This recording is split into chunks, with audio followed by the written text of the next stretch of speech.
উমর শাসক ছিলেন। হযরত উমর রাদিয়াল্লাহু তাআলা আনহুর সন্তান আবু শামাম একজন মহিলা উমর রাদিয়াল্লাহু তাআলা আনহুর কাছে বলল, হে উমর, তোমার সন্তান আবু শামাম আমার মেয়েকে দর্শন করে ফেলছে, আমি সঠিক বিচার চাই, আমি ন্যায় বিচার চাই। উমর রাদিয়াল্লাহু তাআলা আনহু মেয়েকে বললেন, হে মা, তুমি বসো। উমর রাদিয়াল্লাহু তাআলা আনহু তার সন্তানকে ডাকতে বললেন, হে আবু শামাম খাওয়াতে ছিল, ভাত খাওয়ার জন্য বসেছিল। আবু শামামকে বললেন, হে আমার সন্তান, তোমার উপরে এমন অভিযোগ আসছে, এমন মামলা আসছে, ঘটনা কি সত্যি? উমরের সন্তান আবু শামাম তো একজন ন্যায় বিচারকের ছেলে, একজন ইনসাফ ওয়ালার সন্তান। সেও সাথে সাথে বলল, হে বাবা, আমি বন্ধুদের পাল্লায় পড়ে আমি এমন ঘটনা ঘটিয়ে ফেলছি, আমি আপনার কাছে ক্ষমা চাই। উমর রাদিয়াল্লাহু তাআলা আনহু বললেন, হে সন্তান, ক্ষমা তো তুমি আমার কাছে চাইলে হবে না, ক্ষমা চাইতে হবে যার সাথে অন্যায় করেছো, তার সাথে তুমি ক্ষমা চাইতে হবে। আমি কিন্তু আমার আল্লাহর আইন প্রয়োগ করব। তুমি যার সাথে অন্যায় করো তার সাথে ক্ষমা চাইতে হবে, আমি কিন্তু আল্লাহর আইন, আল্লাহ যেটা বলছেন আমি সেটাই প্রয়োগ করব। উমর রাদিয়াল্লাহু তাআলা আনহু কাজী সাহেবকে ডাকতে বললেন, হে কাজী, আমার সন্তান এমন অপরাধ করেছে, তুমি তোমার বিচার করে নাও।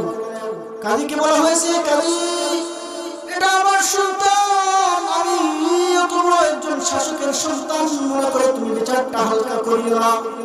কাজীও যেমন কাজী বলছে, ও উমর, এটা আপনি একজন শাসকের সন্তান না একটা সাধারণ মানুষের সন্তান, এটা তো আমার দেখার বিষয় নয়। কাজী সাহেব কোরআন হাতে নিলেন, কোরআন হাতে নিয়ে সূরা নূর থেকে বললেন, আয-যানিয়াতু ওয়াজ-যানি ফাজলিদু কুল্লা ওয়াহিদিন মিনহুমা মিআতা জালদা। কোরআন বললেন আর বললেন, অবিবাহিত কোন সন্তান যদি জিনা করে তাহলে তাকে 100 বেত্রাঘাত করতে হবে, 100টা চাবুক মারতে হবে। ওই কাজী তার কার্যক্রম শুরু করতে লাগলো। উমরের স্ত্রী উমরকে বললেন, হে আমার স্বামী, ওই মহিলাকে কিছু টাকা পয়সা দিয়ে বিদায় করে দেন না, এবার এর মতো সন্তানকে ক্ষমা করে দাও। উমর রাদিয়াল্লাহু তাআলা আনহু তার স্ত্রীকে বললেন, হে সন্তানের মা, ধমক দিয়ে বললেন, সন্তানের মা, এমন কথা আর তুমি দ্বিতীয়বার শুনি না। যদি এমন কথা দ্বিতীয়বার শুনি তাহলে তোমার কি অবস্থা হবে একমাত্র আল্লাহ পাক জানেন। এমন হুমকি দিলেন স্ত্রীকে। কাজী সাহেব তার কথা অনুযায়ী, কোরআন অনুযায়ী সে তার বিচার করতে লাগলো। ওই উমরের সন্তান আবু শামামকে 100টা বেত্রাঘাত করতে শুরু লাগলো। 100 মারার জন্য শুরু করলো। 180টা মারার পর আবু শামাম মৃত্যুবরণ করলো। কাজী সাহেব 80টা মারলো, মারার সাথে সাথে ওই উমরের সন্তান আবু শামাম মৃত্যুবরণ করলো। 80টা মারার পর উমরের সন্তান মারা গেল। এই সময় উমর রাদিয়াল্লাহু তাআলা আনহু তাকে কাফন দাফন করে কবরের মধ্যে রাখছেন। কবরের মধ্যে রাখার পর উমর রাদিয়াল্লাহু তাআলা আনহু বললেন, আল্লাহ পাক তো বলেছেন 100টা বেত্রাঘাত, 100টা চাবুক মারার জন্য।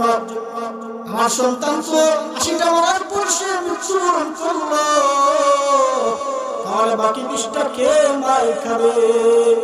উমর রাদিয়াল্লাহু তাআলা আনহু চাবুকটা হাতে নিয়ে তার কলিজার টুকরা সন্তানের কবরস্থানে মাটির মধ্যে 20টা চাবুক মারতে শুরু করলেন। ওই সময় উমরের চোখের পানি টপ টপ বেরিয়ে পড়ছে।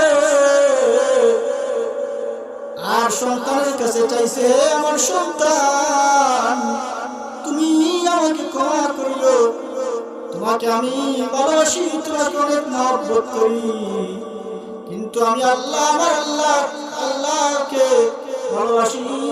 আল্লাহর চাইতে তোমাকে আমি কখনোই ভালোবাসতে পারি না।